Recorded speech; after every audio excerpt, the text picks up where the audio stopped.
Voltamos com o nosso programa, vamos conversar com ela, a doutora Maite Pimentel, sobre síndrome da fome oculta. Tudo bem, doutora? Tudo bem, Rê? Como é que você tá? Eu tô bem também, melhor agora, porque eu vou aprender muito com você, eu tenho certeza. E essa palavra é estranha, né? Síndrome da fome oculta. Menina, o que é isso? Parece um fantasminha, né? Parece. Você sabe que fizeram até uma entrevista, de cada 8 pessoas, de 10 pessoas, 8 não sabem o que significa. Olha, tá vendo? Mas 25% da população sofre disso. E é um número bem expressivo, né? E aí eu vou começar a falar para vocês sobre tipos de fome, porque isso é interessante. São vários tipos de fome que o nosso cérebro responde a essa falta de nutrientes, alimentos no intestino, no estômago, mas são 3 principais. A primeira delas é a fome fisiológica. Então, você tem fome porque falta alimento, aí aumenta um hormônio chamado grelina, que é da fome, vai para o cérebro e fala, come. Qualquer tipo de alimento você consegue ter saciedade. Existe a fome emocional, que é quando a gente tem os desejos. Aí é um docinho, é um lanche específico e parece que aquilo não sai da cabeça enquanto você não comer. E até a dica, quando você tem um desejo emocional, coma outras coisas mais saudáveis e pega um pedacinho desse desejo emocional, para não fazer compulsão. E a síndrome da fome oculta é o que nós vamos falar hoje. É a deficiência de micronutrientes importantíssimos para a vitalidade do corpo e para a formação da imunidade e para a produção hormonal das células. Então, o que acontece? Quando a gente tem deficiência de algum nutriente ou micronutriente, o teu cérebro fica pedindo comida. E se você não entende isso e não come direito, você vai ficar sempre tendo fome, compulsão alimentar. Entendi. Agora começo a entender. Bom, vamos aos mitos e verdades, aí a gente vai aprofundando a nossa conversa, pode ser? Perfeito. Doutora Maite Pimentel, é mito ou verdade que a síndrome da fome oculta está relacionada à pouca ingestão de alimentos? Isso temos que interpretar bem bonitinho, é um mito, né? Por quê? Não é a diminuição de quantidade, e sim a diminuição da qualidade dos alimentos. Então, mesmo comendo pouco, mas um prato bem colorido, bem diversificado, a gente consegue não ter essa fome. Quem tem paladar infantil, só come arroz, feijão, batatinha, ou não come verduras, legumes, vai sempre ter uma fome que não sabe interpretar o que é, e o cérebro quer comida, e você acaba engordando por não comer uma quantidade de qualidade correta. Perfeito. É mito ou verdade que a fome oculta... eu perdi o texto aqui, tem que voltar. A fome oculta, agora sim, atinge somente quem está acima do peso. Mito. Então, lógico que a fome oculta, se você não come direito, você vai tendo mais fome. E se você gosta de comer só os carboidratos, os industrializados, os doces, você vai acabar engordando. Mas não necessariamente. Existem pessoas magras que têm déficit de vitaminas e isso também ocasiona déficit de imunidade, doenças recorrentes, resfriados recorrentes e até o risco aumentado de ter coronavírus. É mito ou verdade que idosos, grávidas e crianças têm maior probabilidade de desenvolver o problema? É verdade. Você sabe que cada fase da vida a gente tem uma absorção e uma produção diferente de vitaminas e proteínas no organismo. Então, por exemplo, os idosos. Com a idade, é fisiológico, é normal nós perdermos o quê? A massa magra, músculo, e aumentarmos a massa gorda, né? Que isso até é uma proteção do organismo da gente não ter fraturas. Porém, se você diminui proteínas, você aumenta o risco de ter doenças. Então, o idoso ele tem que comer mais proteínas. Ele tem uma deficiência de vitamina B12, que é na absorção intestinal, o que diminui o quê? A marcha correta. Então, idosos podem ter a ataxia, que é aquele andar de cambaleamento, que é normal da falta de B12 e falta de memória. A desabsorção dessas vitaminas pode até dar doenças de Alzheimer. Então, cada situação a gente vai interpretando de um jeito. Crianças têm que ter uma quantidade de vitamina também maior para a produção das células da imunidade. E gestação. Gente, vocês conhecem os desejos emocionais, né, das gestantes, que é aquela, eu tenho um desejo. Isso é a síndrome da fome oculta. Quando as gestantes têm alguma vontade, é porque o corpo está precisando de uma vitamina, um mineral para o bebezinho, e a mãe interpreta de acordo com o ambiente cultural delas. Claro. Então, por exemplo, tem a tênia, que é aquela lombriga que pode comer uma parte do intestino da gente. Quando tem muita lombriga, elas perdem ferro do organismo. E tem pessoas que até lambem tijolo em busca do ferro. Olha que interessante como o nosso cérebro é. Então, sim, as gestantes têm maior probabilidade de ter síndrome da fome oculta, as crianças e os idosos. Perfeito. Eles estão mostrando aí para vocês, né, umas tabelinhas. Sim. Vamos falar disso? O que vocês acham? Vamos. Então vamos lá. Em casa vai ficar fácil para vocês. Ferro. O ferro é importante para não ter anemia, para o cabelo, para a unha, para a vitalidade das células, e ele está principalmente no feijão preto, 3 vezes mais do que no feijão jalo. Ele está também no suco de laranja, ele está na beterraba, ele está em todas as verduras escuras, couve, brócolis, agrião, e na carne vermelha também. É a maior fonte de ferro do nosso organismo. Tem mais slide? Vamos falar do cálcio. Cálcio, principalmente importante para as crianças na fase de crescimento, para os idosos, que a incidência de osteoporose é alta. Ele se encontra em todos os leites e derivados dos leites, então queijo, iogurte. Aí você fala, eu tenho intolerância à lactose, ou tenho intolerância a algum, né? Tem gente que tem alergia à proteína do leite. O que eu faço? Você pode comer as verduras escuras, que também tem, então couve, espinafre. E uma dica: quem é principalmente vegano, né, e não pode usar esses derivados, é usar uma colher de gergelim na salada. Uma colherzinha de sopa de gergelim por dia equivale à quantidade de cálcio de um copo de leite. Ótima dica, né? Porque faz falta, né, pro organismo. Sim. Vou te pedir um minutinho, a gente já volta com mais mitos, pode ser? Perfeito, tô esperando. A promoção é o síndrome da fome oculta, que já entendemos o que é. Vamos continuar com os mitos. É mito ou verdade que mesmo sem ter fome em excesso, a pessoa pode estar com carência de vitaminas e minerais?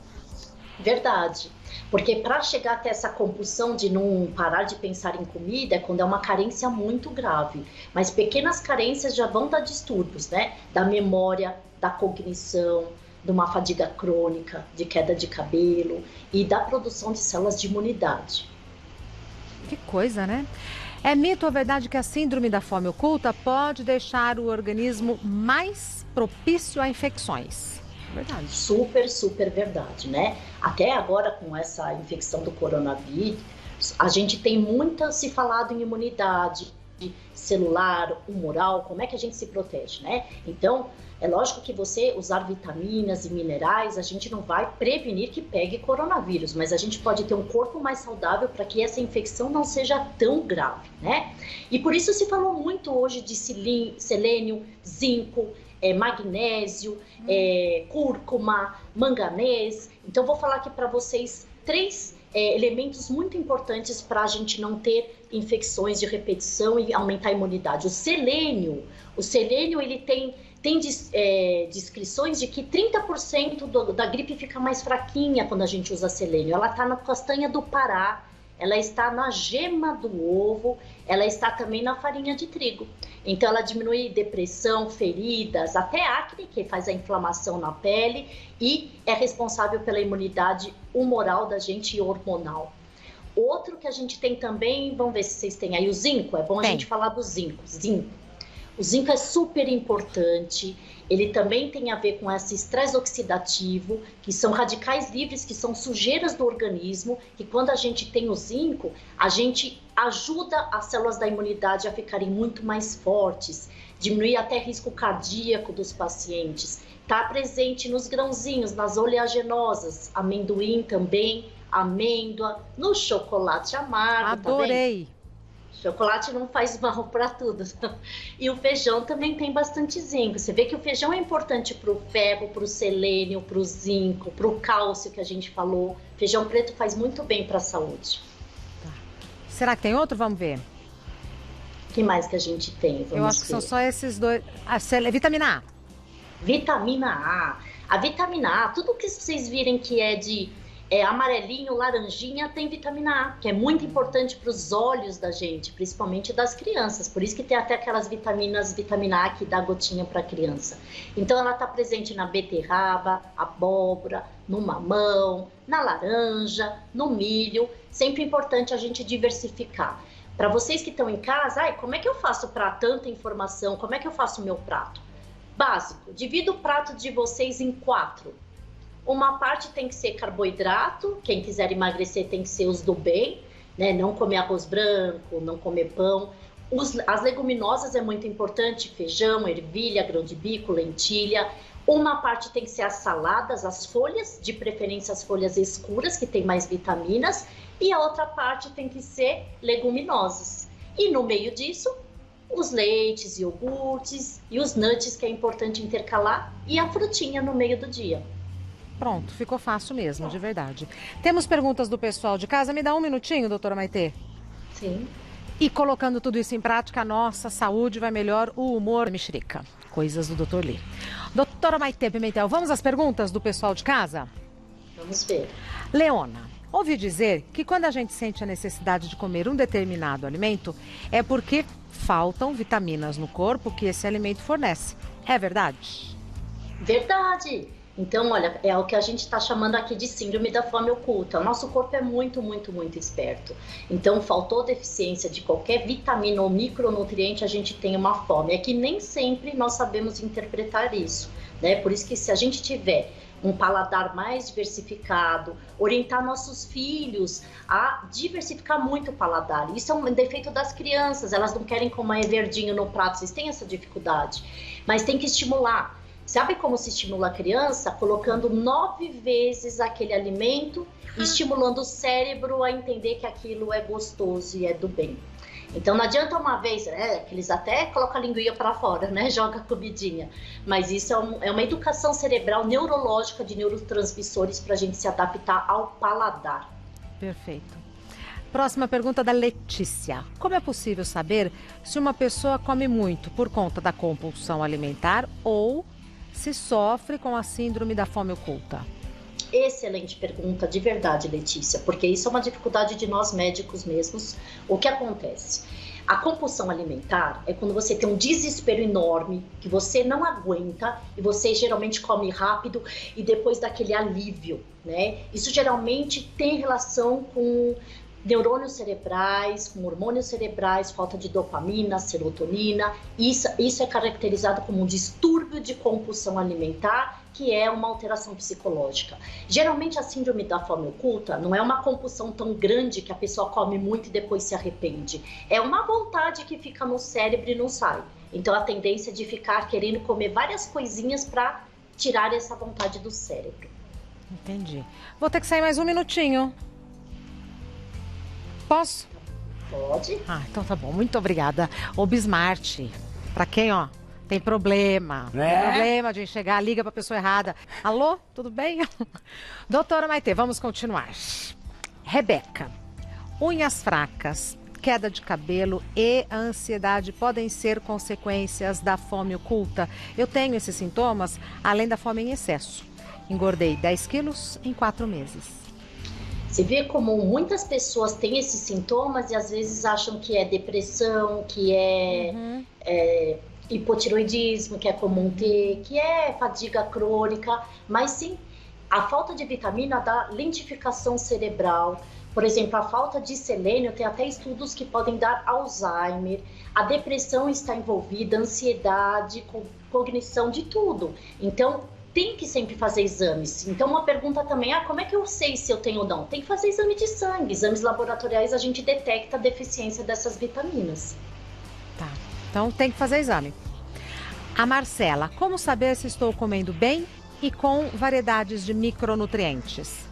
Perfeito, Marcela. Uma das dicas é, como eu sei, fazer os exames laboratoriais, Segunda, se monitorizar no dia a dia. Então, sempre escolher um pouquinho de nuts, como eu falei, frutas coloridas, não em excesso, porque frutose é glicose, eu sempre dou essa dica. Sempre colocar carboidrato do bem no prato, por quê? Porque aí o teu intestino demora mais para fazer essa quebra de digestão e não engorda tanto. As leguminosas super importantes, feijão, grão de bico, a ervilha, folhas coloridas. Então, não ficar só no alface. Tem gente que só come tomate e alface. Tomate e alface. Não tem vitamina direito isso. E colocar os legumes. Prato colorido. A gente sempre aprendeu isso. Faça um prato colorido e bonito. Isso é para a vida toda, né, doutora Maitê? Sim. E é fácil isso. E sabe o que é mais difícil? É a organização. Muitas pessoas até gostam de comer, mas tem preguiça. Preguiça de comprar qualidades diferentes, de preparar, de cozinhar. E aí fica naquela vida de rotina rápida que a gente tem, principalmente, né, em São Paulo, aquele workaholic, tudo rápido. É assim, um pouquinho só de organização e de... Eu acho que as crianças que a gente tem que insistir muito, porque criança tem aquela dificuldade. Então, fazer um prato colorido, brincar de bichinhos, colocar nas comidas de uma forma diferente, que a gente vai aumentando esse paladar, a degustação correta dessas crianças. Ótima dica. A próxima pergunta é da Karine. Sou vegetariana há 5 meses. Tenho mais predisposição a desenvolver a síndrome da fome oculta? Excelente pergunta também, porque está muito, né, na moda essa questão de falar de ser vegetariano e vegano, principalmente adolescentes. Então, você pode ser vegetariano ou vegano? Pode, só que você tem que ter um cuidado maior do que as pessoas que não são. Por quê? Existem vitaminas, proteínas, minerais que não existem na dieta do vegano. O vegano não vai comer nada da proteína animal, certo? Certo. Então, nada de carne, frango, peixe e ovo. E aí, cadê a vitamina B12? Então, é essencial para veganos suplementarem a vitamina B12, muitas vezes o ferro. Então, pode ser, mas você tem que tomar vitamina o resto da vida, porque senão você vai ter um déficit imunológico e vai aumentar a quantidade de gordura do corpo e diminuir a quantidade de proteína, aumentando assim o risco de engordar com a massa magra, não, com a massa gorda e ter até deficiências no futuro, de osteoporose, de fraturas mais recorrentes e do sistema hormonal também. Tá bom, vou ter que sair mais uma vez, doutora Maitê. Peraí. Para ir no banheiro, Rê? Não fuja, antes fosse. Como? Vamos continuar com as perguntas com a doutora Maitê. Mais uma, doutora Maitê. A Isis, como é feito o diagnóstico? Existe algum exame clínico?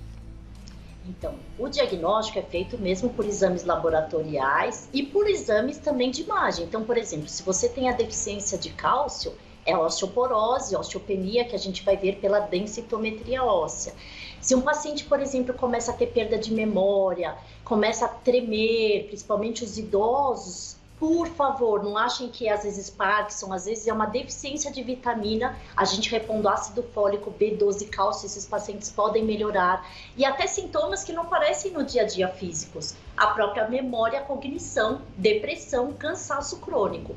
E aí a gente tem os exames de sangue. Perfeito. A doutora Maitê Pimentel é médica endocrinologista. O site da doutora Maitê, endoc.com.br. O Instagram da doutora Maitê, Maitê_endocrino. Maitê, M-A-I-T-H-E. Maitê com T-H. Maitê_endocrino. Sempre uma aula, uma alegria, uma satisfação conversar com você, doutora Maitê. Muito obrigada pela oportunidade, sempre um grande prazer estar aqui com vocês. Cada dia mais linda. Outro dia eu conversei com o Simar, falei, mas a Maitê tá tão bonita. Ele falou, então, pois é. É que eu tô amando. Ele falou. Ai, feliz Dia dos Namorados então, doutora Maitê. Obrigada. Eu venho comentando, eu não sei, você sempre muito bonita, mas eu tava notando um brilho diferente, é isso, tá te fazendo muito bem. Tá mesmo. Um beijo, meu amor. Bom Dia dos Namorados, doutora Maitê. Obrigada. O amor está no ar neste programa, inclusive amor próprio.